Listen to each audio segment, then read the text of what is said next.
d'ailleurs Groupe Futurs Médias ñëpp le quotidien et tout donc excuse boobu andi woon nañ ko fii xam nga boobu tamit jàll na ñu xëy ñu naan léegi non fii dañoo amoon ay convention fii fay ñu ko fii dugg fii génn fii mais une excuse elle ne peut pas être valable que pour E-Media et pas pour les autres médias. Donc ce qui veut dire le problème qui se passe à E-Media, c'est un problème de gestion, de management.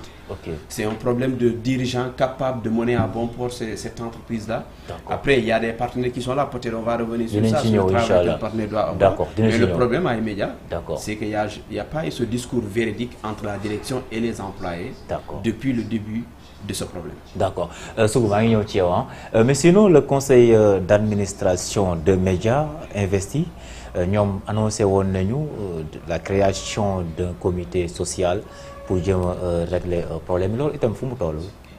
Bon boobu ils l'ont créé parce que am nañu une rencontre ak ñoom c'était d'ailleurs mooy suñu dernière rencontre bi nga xam te ne am nañu ko ak ñoom ça fait maintenant 1 mois ñun ñoo déplacé wu donc comité bi y a eu ñi nga xam te ne bokkuñu d'ailleurs ci entreprise bi ñoo xam ne voilà c'est des volontaires dañoo ñëw bokk ci comité boobu noonu ngir trouver une solution parce qu'ils ont considéré que c'est une maison qui doit être sauvée parce que E-Media quoi que l'on puisse dire c'est un média qui est venu qui s'est imposé en l'espace de 6 ans amul benn concours boo xamante ne def nañ ko fii Sénégal en termes de jogante wàllum wala sax bitim réew ci wàllum journalisme boo xam ne E-Media jëlu fa au moins ñaari raaya wala lu ko ëpp donc on s'est imposé ci milieu médiatique Sénégal donc ñoom dañoo initier après ñu rencontré ñu commencé waxtaan ci waxtaan boobu mooy li may wax dëgg sànq ba tey discours de vérité bi ba tey amu fa parce que bu ñu toogee waxtaan pour recherche de solution et tout ñun déjà bu ñëwee dañ leen a wax lu ñu leen di wax ñun depuis le début ñu ngi ci wàllum trouver des solutions ñun waxuñu ngeen xëy fay ñu suñu 6 mois yëpp wala suñu 5 mois yëpp wala suñu 7 mois yëpp ñu la ñu wax mooy ngeen fay ñu et aussi garantir ñu par exemple tey boo yorolee nit 4 mois nga naan ko am 2 mois ngi nii léegi yeneen 2 mois chaque fin de mois su ma lay fay dinaa ci yokk beneen wala dinaa ci yokk beneen demi mois mais en tout cas mu jox la ay garanties yoo xam ne même si fu ñu toll nii aujourd'hui E-Media mënatuñu promettre lenn ba ñu gëm ko parce que toll nañu foofu noonu parce qu'il y a eu des promesses dans le passé yoo xam te ne qui n'ont jamais été respectées parce que aussi nit ki mënul la yàgg di promettre du ko respecter nga continuer di ko gëm yow yaay def sa bopp dof donc bu ñu rencontré ñu waxtaan ñu wax ñu ne ñun de suñu position elle n'a pas changé ñun dañoo bëgg ñu fay ñu bu ñu fayee tey jour réunion bi am na ñu fi nekk sax mën nañu gontu direct demain ñëpp xëy si donc c'est pas un problème de fay lañ ñu tey suba ñu reprendre ñu bëgg a reprendre suba ñu reprendre ki nga xam te dañoo bëgg a bàyyi ñu dem bàyyi mais fay leen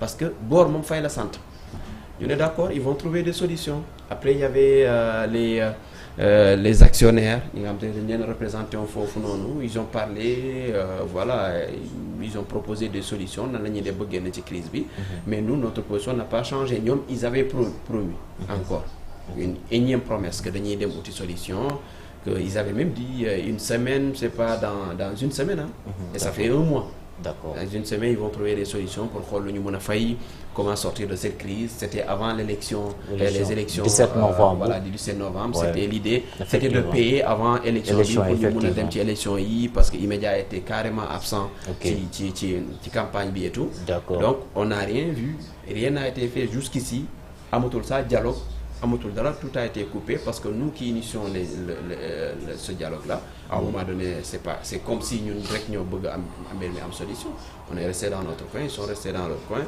maintenant nous on continue parce qu'on a entamé une procédure judiciaire notre avocat s'est saisi du dossier mi ngi ci dinañ ñëw ci loolu mais juste pour wax la dans tout ça et l'apport de SYNPICS aussi du SYNPICS. Ouais, le SYNPICS quand même nous a soutenus. Il faut reconnaître que quand même toutes les organisations de journalisme au Sénégal nous soutenir, que ce soit le SYNPICS, que ce soit la Convention des jeunes reporters. Parce que comme le président Bamba Kassé, à chaque fois que nous initions, d'ailleurs, mon mingi wonti comité il était à la comité réunion. Social, voilà, il était à la réunion. Okay. Donc à chaque fois que nous initions Benambir, en tout cas avec Adom, avec IDM, comment on peut procéder. C'est également quelqu'un qui est très à l'écoute et très sensible à notre situation parce qu'il comprend. Un salaire, privé,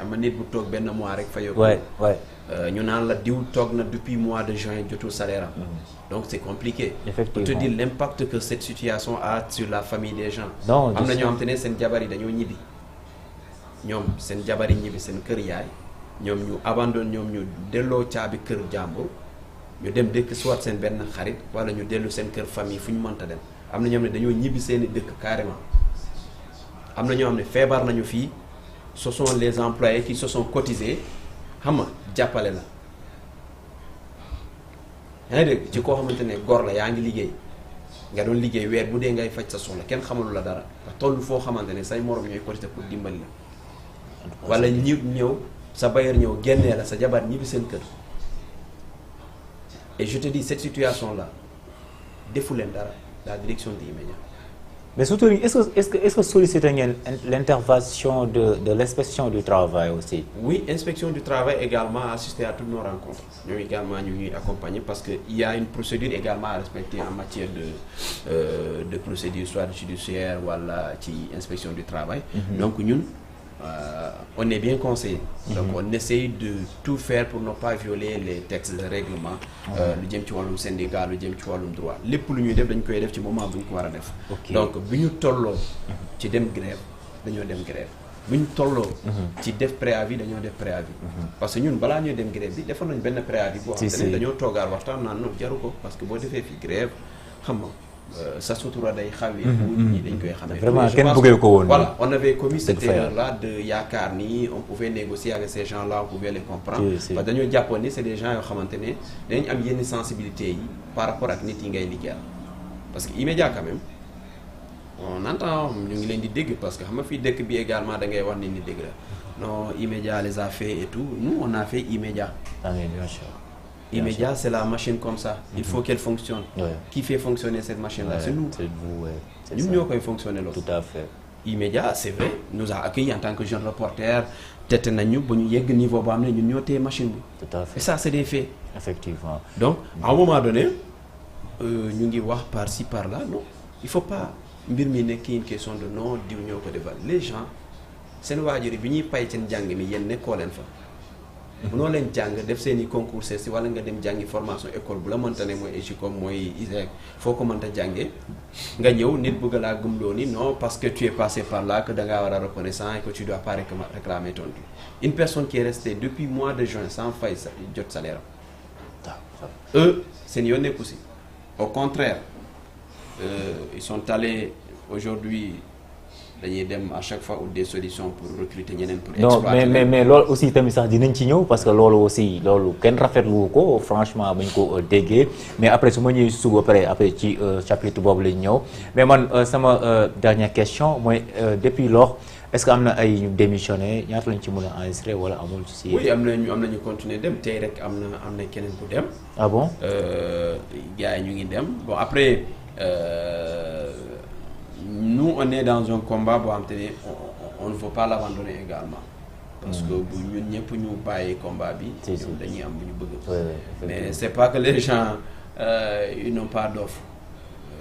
Gars yi fa nekk yëpp ils ont des offres mais ils sont dans un combat boo xam ne pour ko abandonner aujourd'hui ñi nekk ci ginnaaw xamoo nu muy mujjee. Donc am na ñoo xam ne ñu ngi dem ñu ngi continuer dem. boo xoolee tey ñun bu ñu arrêté ba tey le journal boo ko dégloo da ngay xam ne nii la qualité n'y est plus. E-Media bu ñu xamoon ak E-Media bi léegi moom wax dëgg fa am na différence. C'est clair génnatul parce que ils disent que ñun dem nañu mais ñoom ñu ngi fonctionner c'est ce qu'ils disent. Le journal génnatul site bi boo fa duggee doo fa fekk article. Le journal boo ko dégloo tu vois que des extraits la revue de presse n'en parle même pas donc. Aujourd'hui kii tàmm di déglu wala seetaan E-Media va écouter wala regarder E-Media tu sauras est-ce que il fa nekkoon moo fa nekk les grands rendez-vous amatul benn grand rendez-vous donc ñoom ils peuvent ci seen biir bu ñu toogee peut-être ils peuvent se caresser dans le sens du poil mais les Sénégalais qui écoutent et qui xam nañu lan moo xew donc am na ñoo xam te ne ñu ngi démissionner am na ñoom dañuy continuer démissionner les gens vont partir. Mais nous on va continuer ce combat là ba ëllëg fu mu mënta bu jaree 10 ans bu jaree 20 ans incha allah bu ñu yàlla mayee suñu dund dinañ ko xeex. D'accord xam naa ni sugu mu ngi noonu je pense bien déglu nga ki nga xam mooy Saykou Seydi par rapport ak lu mu fi wax ci situation yi nga xam